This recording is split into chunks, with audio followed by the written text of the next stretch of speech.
어느 날 아침에 떡 일어났는데 내 모든 돈이 들어있는 은행 계좌가 그냥 없어져 버렸다고 한번 상상해 보세요. 끔찍하네요. 그래서 은행에 막 전화를 걸어서 이유를 물어봤는데 돌아오는 대답이 딱 한마디 말해줄 수 없습니다. 그냥 황당함을 넘어서 뭐랄까 거대한 힘이 나를 아예 이 금융 시스템에서 밀어내고 있다는 그런 공포감 들지 않을까요? 그렇죠. 현대사회에서 사실 은행 계좌가 없다는 건 거의 뭐 경제활동 하지 말라는 사형 선고나 마찬가지니까요. 맞아요. 그런데 그 이유조차 안 알려준다. 이거는 개인과 은행 간의 문제를 넘어서는 거죠. 시스템 전체의 공정성에 대한 질문을 던지게 되는 겁니다. 바로 이런 일이 비트코인 결제 기업 스트라이크의 CEO 잭 말러스에게 실제로 일어났습니다.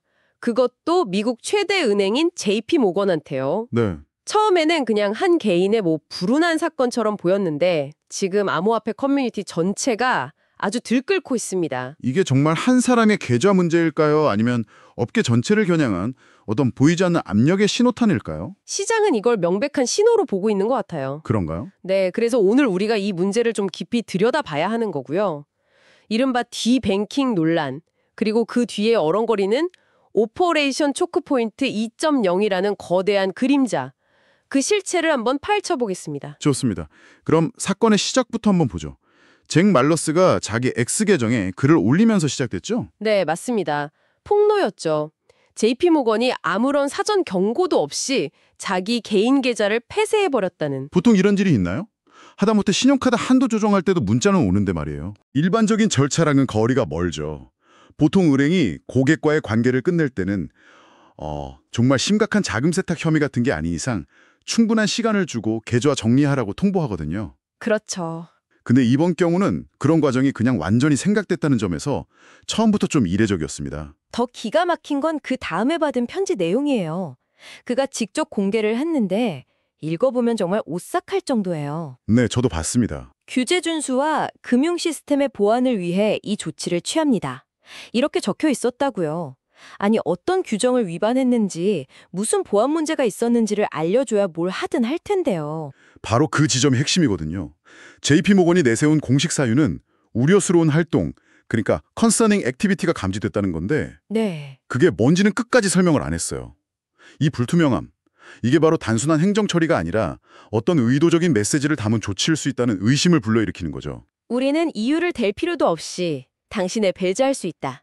이런 힘의 과시처럼. 보이기도 하고요. 네. 심지어 편지에 향후 당신의 계좌 개설 신청은 거절될 수 있습니다. 이런 문구까지 있었다면서요. 이건 거의 금융 블랙리스트에 올리겠다는 선언 아닌가요? 맞습니다. 그래서 암호화폐 커뮤니티가 단순한 분노를 넘어서 위기감을 느끼는 거예요. 이건 개인의 문제가 아니라 업계 전체에 대한 공격이다. 이렇게 받아들이는 거죠. 그리고 그 배경에는 오퍼레이션 초크포인트 2.0이라는 과거의 트라우마가 딱 자리 잡고 있고요. 오퍼레이션 초크포인트. 이 용어는 예전에도 다른 산업에서 들어본 기억이 나거든요. 정보가 좀 마음에 안 드는 산업에 숨통을 조일 때 썼던 방식이라고. 네, 맞아요. 이번에 투포인트라고 불리는 건 그냥 그 대상이 암호화폐로 바뀐 것뿐인가요? 아니면 과거랑 다른 새로운 방식의 압박이 있다는 뜻일까요?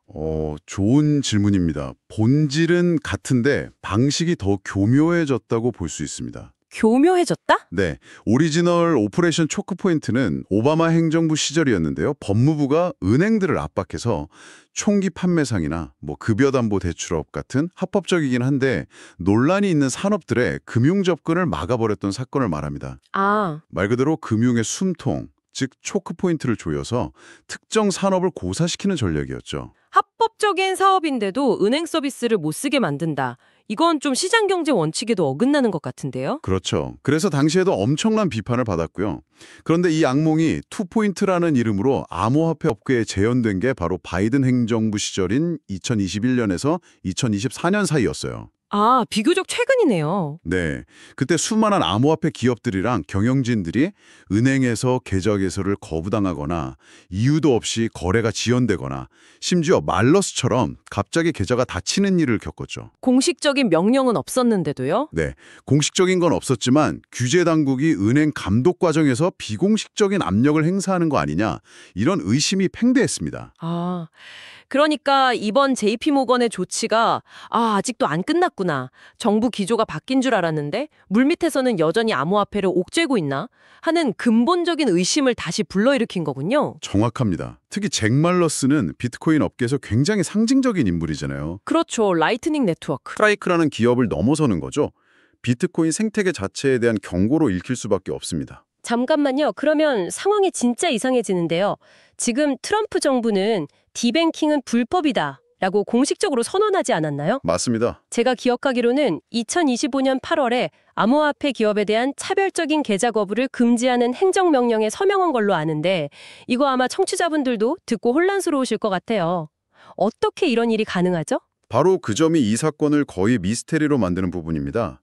이야기의 가장 극적인 반전이죠. 네. 트럼프 대통령은 명확하게 디지털 자산 기업이라는 이유만으로 금융 서비스에서 차별받아서는 안 된다고 선언했고요. 심지어 그의 디지털 자산 워킹그룹은 오퍼레이션 초크포인트 2.0은 완전히 끝났다고 공식 발표까지 했습니다. 정부가 나서서 그런 일 이제 없다고 못을 박았는데 불과 몇 달 만에 미국 최대 은행이 업계 대표 인사의 계좌를 닫아버렸다니. 이건 정부 명령을 정면으로 위반한 거 아닌가요? 해석이 좀 분분합니다. 몇 가지 시나리오를 생각해 볼 수 있는데요. 네. 첫째, 가장 온건한 해석은 과거 바이든 행정부 시절에 그 강경한 규제 기조가 거대한 은행 조직 내부에 관성처럼 남아있다는 겁니다. 일종의 규제 지체 현상 같은 거군요. 네, 리스크 관리 부서의 내부 지침이 아직 업데이트되지 않았을 수 있다는 거죠. 하지만 JP모건 같은 거대 은행이 대통령 행정명령을 놓쳤을 리는 만무하고 다른 가능성은 없을까요? 두 번째 가능성은 JP모건이 행정명령과는 별개로 자체적인 리스크 관리 기준을 대폭 강화했을 수 있다는 겁니다. 최근 암호화폐 시장의 변동성이나 규제 불확실성을 고려해서 관련 인물이나 기업과의 거래 자체를 고위험군으로 분류하고 선제적으로 관계를 정리하는 거죠. 그건 그럴듯하네요. 차별이 아니라 리스크 관리라고 주장하면 그만이니까요. 그렇죠. 은행의 자율적인 경영 판단이라는 방어 논리를 펼 수 있습니다. 마지막 가능성도 있나요? 마지막으로 가장 민감한 추측은 이게 어떤 정치적인 배경을 가진 전략적 판단일 수 있다는 겁니다. 정치적인 배경이요? 네, 현행 정부의 친암호화폐 정책에 대한 월가의 일종의 견제라거나 혹은 특정 정치 세력과 연계된 움직임이 아니냐는 음모론까지 나오고 있습니다. 물론 이건 추측의 영역이지만요. 그만큼 시장의 혼란이 크다는 증거겠죠? 맞습니다. 정부는 끝났다고 하는데 현장에서는 정반대의 일이 벌어지니 정말 혼란스럽네요. 이 와중에 업계 거물들의 반응도 아주 흥미롭습니다. 특히 스테이블 코인 발행사 테더의 CEO 파울로 아르도이노가 남긴 말이 인상 깊었어요. 네, 그가 잭 말러스에게 보낸 공개 메시지에서 For the best라고 말했죠. 오히려 잘된 일이다. 네, 우리말로 하면 딱 그 정도 의미인데 하루아침에 계절을 잃은 사람한테 할 말로는 좀 뜻밖이긴 하죠. 그렇죠. 거봐라, 은행은 믿을 수 없다는 메시지는 이해가 가는데 근데 이런 식의 반응이 오히려 암호화폐 업계가 너무 방어적이고 폐쇄적이라는 인식을 줄 수도 있지 않을까요? 뭐랄까, 주류 금융 시스템이랑 공존이 아니라 대립 구도만 강화하는 건 아닌가 하는 생각도 드는데요. 충분히 그렇게 볼 수 있습니다. 실제로 그런 비판도 있고요. 하지만 아르두이노의 발언에 담긴 더 깊은 맥락을 좀 이해할 필요가 있습니다. 어떤 맥락이죠? 그가 이어서 X에 이런 글을 올렸거든요. 비트코인은 시대를 견딜 것이고 이를 방해하는 조직들은 결국 먼지가 될 것이다. 사람들의 선택은 막을 수 없다. 와, 굉장히 강한 표현이네요. 네, 이 말은 단순히 전통은행을 비난하는 걸 넘어서 이번 사건 자체를 비트코인의 존재 이유를 증명하는 역사적인 계기로 삼으려는 의도가 담겨 있는 거죠. 은행이 우리를 배제할수록 우리는 은행 없는 금융 시스템의 필요성을 더 강력하게 증명하게 될 것이다. 이런 선언 같은 거군요. 정확합니다. 그리고 이건 아르두이노 개인의 생각만이 아니에요. 암호화폐 커뮤니티 전반에서 JP모건의 조치를 비판하면서도 한편으로는 이게 왜 중앙화된 금융 시스템에서 벗어나야 하는지, 왜 셀프 커스터디, 즉 스스로 자산을 지켜야 하는지를 보여주는 가장 강력한 교육 자료라면서 반기는 분위기까지 형성되고 있습니다. 정부의 공식 입장과 은행의 실제 행동이 이렇게 다르다는 점, 그리고 업계 반응까지 고려하면 정말 복잡하네요. 이쯤에서 한번 정리가 필요할 것 같습니다. 이 사건이 시장에 던지는 가장 큰 메시지는 뭐라고 봐야 할까요? 네, 크게 세 가지 흐름으로 정리해 볼 수 있습니다. 첫 번째 메시지는 앞서 잠시 언급했지만 은행의 암호화폐 리스크에 대한 경계심은 정책 변화와 무관하게 여전히 매우 높다는 겁니다. 아, 트럼프 행정부가 들어서면서 친화적인 분위기가 되는 듯 했지만 실제 현장에서 돈을 다루는 거대 은행들의 내부 리스크 관리 기준은 훨씬 보수적이라는 게 드러난 거죠. 정책 입안자들의 말과 은행의 실제 행동 사이에는 아직 큰 간극이 있다는 뜻이군요. 암호화폐 기업들이 사업하려면 여전히 넘어야 할 산이 많다는 의미로도 들리고요. 그렇죠. 그리고 두 번째 메시지는 이 사건이 개인의 계좌 문제를 넘어서 업계 전체의 정치적 싸움으로 번지고 있다는 점입니다. 정치적 싸움이요? 네, 이제 논점은 잭 발러스가 부동산 대우를 받았나를 넘어서는 거예요. 민간은행이 자의적인 판단으로 특정 산업을 금융 시스템에서 배제할 권리가 있는가? 더 나아가서 금융 접근의 자유는 과연 어디까지 보장되어야 하는가라는 훨씬 크고 철학적인 담론으로 확장되고 있습니다. 그건 정말 중요한 문제네요. 만약 암호화폐가 아니라 다른 어떤 산업, 예를 들어 환경에 유해하다고 판단되는 산업이라거나 정치적으로 올바르지 않다고 여겨지는 단체에도 같은 잣대를 들이댈 수 있다면 이건 심각한 사회적 통제 수단이 될 수 있으니까요. 바로 그 지점입니다. 이게 금융의 포용성 문제와도 직결되는 부분이고요. 그리고 마지막 세 번째 메시지는 예상하셨겠지만 결국 셀프 커스터디와 탈중앙 금융의 서사가 더욱 강력해진다는 겁니다. 파우로 아르두이노의 오히려 잘된 일이라는 말과 정확히 일맥상통하는군요. 네, 이런 사건이 터질 때마다 비트코인 커뮤니티는 거봐라, 은행은 믿을 수 없다. 네 키가 없으면 네 코인도 아니다. 이 자신들의 핵심 주장에 대한 가장 생생한 증거를 얻게 되는 거죠. 중앙기관에 자산을 맡기는 것의 본질적인 위험성을 보여주는 실제 사례가 되니까 역설적으로 비트코인의 가치를 홍보하는 가장 효과적인 마케팅이 되는 셈입니다. 정리를 해보면 은행의 뿌리 깊은 리스크 회피 심리, 이게 촉발한 정치적 논쟁, 그리고 그 결과로 강화되는 탈중앙화 서사, 이 세 가지가 이번 사건의 핵심이군요. 네, 맞습니다. 그렇다면 앞으로 시장에는 구체적으로 어떤 변화가 나타날 수 있을까요? 단기적인 영향과 장기적인 영향으로 나누어서 짚어주시죠. 단기적으로는 시장에 좀 찬물이 끼얹어질 수 있습니다. JP모건의 조치가 일종의 신호탄이 돼서 다른 대형 은행들도 암호화폐 관련 기업이나 개인에 대한 계좌 개설 심사를 강화하거나 기존 관계를 재검토하는 등 몸을 사리는 움직임이 나타날 수 있습니다. 그렇게 되면 당장 사업을 운영해야 하는 암호화폐 기업들은 자금줄이 막혀서 더 힘들어지겠네요. 그렇습니다. 동시에 시장의 모든 눈은 SEC나 OCC 같은 금융규제 당국으로 쏠릴 거고요. 정부가 어떻게 나오는지 보려고. 네.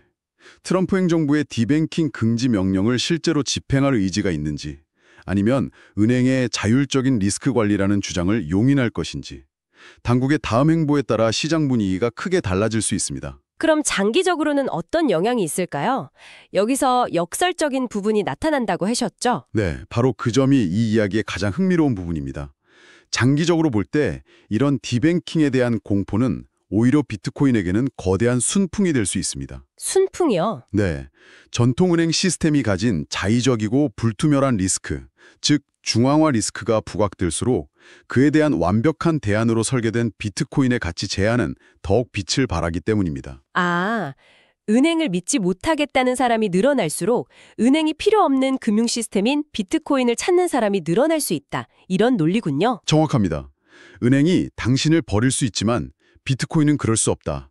라는 메시지가 그 어떤 광고보다 강력하게 전달되는 거죠. 그러네요. 더불어 은행을 거치지 않는 금융 솔루션, 예를 들어 테더 같은 스테이블 코인을 통한 자금 이동이나 개인이 직접 자산을 보관하는 셀프 커스터디, 하드웨어 지갑 같은 솔루션의 가치와 수요도 함께 늘어날 가능성이 크고요. 결국 디뱅킹이라는 공포가 역설적으로 비트코인이 왜 필요한가에 대한 가장 확실한 대답을 시장에 던져주는 그런 아이러니한 상황이 만들어지는 거네요. 바로 그겁니다. 오늘 이야기를 종합해보면 이 잭 말러스의 계좌 폐쇄 사건은 단순히 한 개인과 은행의 문제로 끝나는 게 아니네요. 미국 금융 시스템의 심장부에서 여전히 암호화폐 산업을 어떻게 바라보는지 그 차가운 시선과 보이지 않는 벽을 보여주는 동시에 바로 그 벽 때문에 비트코인이라는 대안이 어떤 생명력을 얻는지를 아주 상징적으로 드러내는 사건이라고 할 수 있겠습니다. 맞습니다. 하나의 사건 안에 규제, 정치, 거대 금융 자본의 힘겨루기, 그리고 새로운 기술 철학의 충돌까지 모든 게 다 담겨 있습니다. 앞으로 디뱅킹이라는 단어는 이 복잡한 역학관계 속에서 우리가 더 자주 듣게 될 키워드가 될 가능성이 매우 큽니다. 정말 그렇겠네요. 오늘 논의만으로도 이게 얼마나 복잡한 문제인지 알 수 있었습니다. 그래서 마지막으로 청취자 여러분께 생각해볼 질문을 하나 던져드리고 싶습니다. 네. 민간은행이 자신들의 생존을 위해 주장하는 리스크 관리라는 명분과 특정 산업에 속한 개인과 기업이 겪는 명백한 차별 사이의 경계는 과연 어디에 있을까요? 그리고 가장 중요한 질문은 그 경계선을 과연 누가, 어떤 기준으로 정해야 하는 걸까요?